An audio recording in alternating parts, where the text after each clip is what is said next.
Coming up on this episode of Design to the Nines, I show you how to make a designer feather pillow with the piping, but we're breaking some rules, so viewer discretion is advised.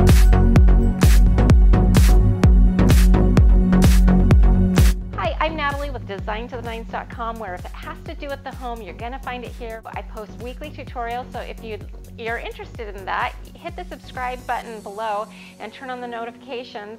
Anyone who really knows me knows that I'm a rule follower. I like to follow the rules. I like to do things the right way. But sometimes rules were meant to be broken, and this is one of those times. If you really like to follow all of the sewing rules out there, you might want to cover your eyes, because I know I'm gonna get some comments on this. But we're breaking some rules, and it's all in the name of saving time, saving money, saving fabric, and it will still come out looking amazing, and everybody will be like, whoa, you made that? So anyways, let's get started. Here's what you're gonna need in the way of supplies. First, you're gonna wanna start out with some home decor fabric. This is how you save some money on it. First of all, if you can find one of those amazing warehouses that sells home decor fabric for super cheap, those are amazing. Those are my favorite. I have yet to find one here in the Orlando area, so if you know of one, hit me up in the comments and help a girl out, because I am dying to find a good place to get home decor fabric for super, super cheap. But if you don't have that, I'm gonna help you out. So here's what I did. I went to Joann's and I found this in the remnant section. It's 23 inches. It's just enough to do a pillow, especially with our cheater method. And I got it for less than $1. Isn't that cute? $1, okay? And how I did that is remnants are already 50% off the regular price. And then on top of it, they were having a sale yesterday where they had added an additional 75% off. So I got this for less than $1. Such a score. I am so excited about it. And then you're gonna need a pillow. I prefer a down pillow. This is one that I already had that I inherited when I bought this house. Didn't like the cover, so we're now putting a cute cover on. But some ways you can save money on this is at like Ross, they sell them every day. I see them for $6.99. If you hate the cover, just take it off and we'll put on something cute. But if there's a nice down pillow, grab it for $6.99. That's a deal. I've even been known to pick them up at thrift stores before, like if they've been sitting like on a granny's couch covered in plastic. I try to find those, but I inspect them very heavily. I unzip the zipper, look for any stains, smell it, look it over really thoroughly. I'm pretty particular with that. Okay, then you're gonna need a measuring tape, thread, get good thread. I just found that if you use the cheap stuff, it will skip stitches, it will be a nightmare, and it's just worth getting good thread, especially when you're working with like heavier fabrics, which home decor fabrics typically are. So just pick up a good thread. Measuring tape, scissors, some pins, and then cording. Now, when I first started, I used more of this. You can see this is like a bias tape piping. But I'm going to show you how to use it with just regular cording. So you can get that. This is 3 30-seconds cable cord. I prefer like a 5 30-seconds, but they were out, so I just picked this up and this will work. This is, I used a coupon, and this is less than like 59 cents a yard, and so super cheap. So all in all, my project's only going to be a few bucks, but even if you had to buy everything and you were able to find a good deal on some home decor fabric, you could do this for less than $10 for a professional feather down pillow is a steal. So let's get started. I'm going to show you how I go about cutting it. And so for all of you who don't like to break the rules, you're going to want to turn away for a second. Okay, so the first thing you're going to want to do before you start cutting your fabric is measure the dimensions of your pillow. So I've got a measuring tape here, it's a flexible one, and we're going to measure it from seam to seam. Mine is 20 inches. Now, mine's really nice and full, so I'm going to add 1.5 inches on either side for a 3/4 seam allowance. And but if yours is like kind of flat, you can make it smaller, and that will fill it up a little bit more. Okay, so you can see that I've measured it to 21.5 inches right here, and then we're going to just cut.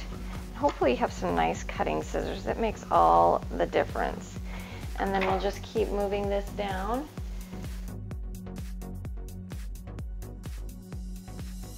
So what I'll do sometimes to make sure that everything is nice and square is I will fold it on the triangle.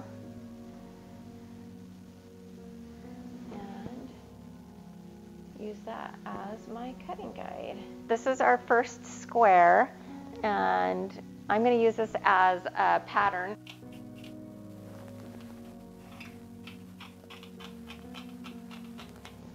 Okay, so this is where I big time cheat, and I know that this part is going to get a lot of comments from people who are purists. And yes, I know this rule, I'm just breaking it, it's okay. What they typically do for piping is cut it on the bias. Now what that means is cut it on a diagonal, you get more stretch that way, but it takes up so much more fabric and it takes time and lining it out. I have found in my experience the piping doesn't matter all that much, and it being on an angle or not.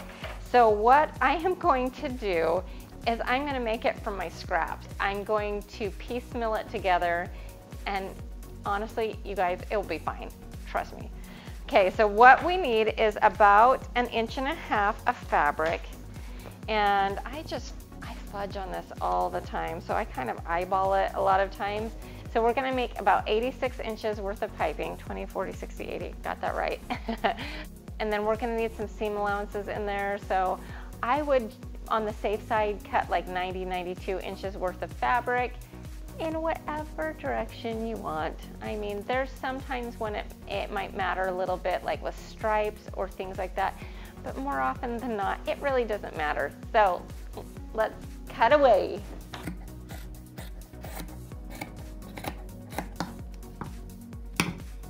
So what I really love about home decor sewing is that it is straight stitching at its finest. This project is definitely something that if you have some basic sewing skills, you can do it. So I've got my strips cut out for my piping, and ideally I would have had 1 more inch, and then I would have only had to cut two of these. But I'm gonna have about 4 or 5 pieces. I've got some short ones. I promise you it's gonna be fine. Nobody's even gonna know. So we're gonna just put these together, right sides together, and then I'm gonna do like a 5/8 seam. Then I'm gonna iron them flat in the middle so that they're like super crisp, super tight, and it lays as flat as possible.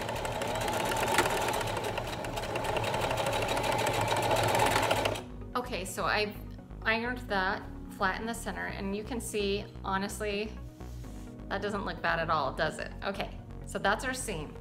Now, before we do work with the cording, I'm going to switch out my foot from a traditional presser foot to a zipper foot, and this will just help with the piping. You just kind of lift up the lever, and it's different on every machine, but basically the same. Okay, so we're gonna take our piping here, and we are gonna put it in the center of the fabric. Then I just put it in the machine and do a straight stitch based. That's about all you will be able to see poking out of the pillow. So as you can see, it doesn't matter cutting it on a bias, cutting it in scraps. It's all gonna look good when it's all said and done because hardly any of it is showing. I'm gonna baste this onto one side of the pillow, and I'm not even gonna pin. This is just better. You're just gonna have to take my word for that. And we're gonna start about 2 inches in, and you'll see why in a second. And we're just gonna baste this on. Okay, now when we get to the corner, I'm gonna make a snip, maybe a couple, just so that it goes around the corner easier. When you think it's gonna line up, shove the needle down, leave the needle in, turn it, just keep going. We are almost to the end, and I wanted to show you why we left that 2 inches to begin with and what we are gonna do to finish this off. So what we're gonna do is, you know, we didn't start sewing and we left like 2 inches at the beginning, okay? So what we're gonna do is with this excess cord, we are gonna overlap it, and you can see that the stitching starts here. I'm gonna bring it maybe like another 1/2 inch, and then this you can eyeball, but then we're gonna cut off our cording, and then we are gonna open it up, and you can use a seam ripper if you want. I just have these scissors handy, so I'm just gonna do that. So we've opened this up a couple of inches, okay? And what we're gonna do is we can see that we have piping in our piece here till right about there. So without cutting the fabric, we're just gonna cut out this cording, leaving the fabric intact, and we're gonna discard that. What we're gonna do is we're gonna fold this back in half. We're gonna wrap this around the other piping that we left unfinished, and then we're gonna sew it down. And what you can see is then we'll have a really nice seam on the bottom that I'm sure all of our skeptics who are cursing my name will really appreciate. So I want to show you, that is our finished seam. So that looks a lot better than just, you know, kind of crisscrossing the edges, which I've seen a lot of people do kind of in the corner. They just kind of crisscross them. It's less bulky, and it just has a more finished professional look when it's all said and done. And that is sure to make our by the book seamstresses happy. So up to this point, I haven't used any pins. It's now time to attach our other side of the fabric. So what I'm gonna do is you start by pinning all the corners together, right sides together, of course. I'm using my breast cancer awareness pins because it's a cause close to my heart. So now we're gonna find the bottom. We're gonna mark our start and stop point. So I usually do that about yay apart, and pin the start and stop location, because this is where we'll insert our pillow.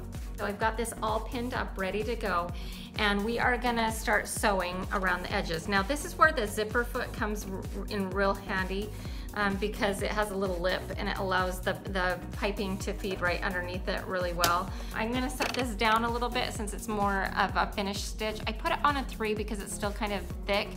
Okay, so what I'm doing with my finger is holding it in place, making sure that our stitching is going to be as close as possible to the piping. Okay, so we have finished sewing it on. Of course, we left our gap to get the pillow in. At this point, you could zigzag the edges. That would be a really nice thing to do to finish it off. What we do on the corners now is we clip them off on a diagonal. So when we turn it right side in on itself, there won't be a lot of excess. And we just flip it right sides out. We'll see how we did. This is always interesting. Oh my word, this is gonna be just fine. That, my friends, is exactly why I don't waste the time, the energy, or the fabric cutting my piping on a bias, because when it's all said and done, it looks just fine. Let's stuff the pillow. Even it out a little bit, make sure it fits good. We need to do something on the bottom. The right way to do this is to pin it off and do a channel stitch by hand, but I'm gonna break that rule. I'm gonna just sew it shut with my machine. And what I try to do is sew it close as I can to the edge while still catching the fabric. And it's on the bottom, so you never see it. So I'm fine with that. All right, there you have it. Our down pillow with piping. It looks professional and I'm super happy with it. And honestly, you and I are the only ones that need to know all the ways we cheated. If you cringed through every second of this video, feel free to leave your angst in the comment section below. But I'd really like to hear any comments on what was your favorite hack on this pillow project. For all things to do with the home, sewing, DIY, design, I've got you covered, and I bring you weekly tutorials, so consider subscribing to my channel below and make sure the notifications are turned on, and check out me on all of the major social media websites. And if you want to get access to my free ebook on how to add value to your home now, I've got a lot of ideas in that book, and you can get that at my website, designtotheNines.com. Thank you so much for watching, and we will see you again next week.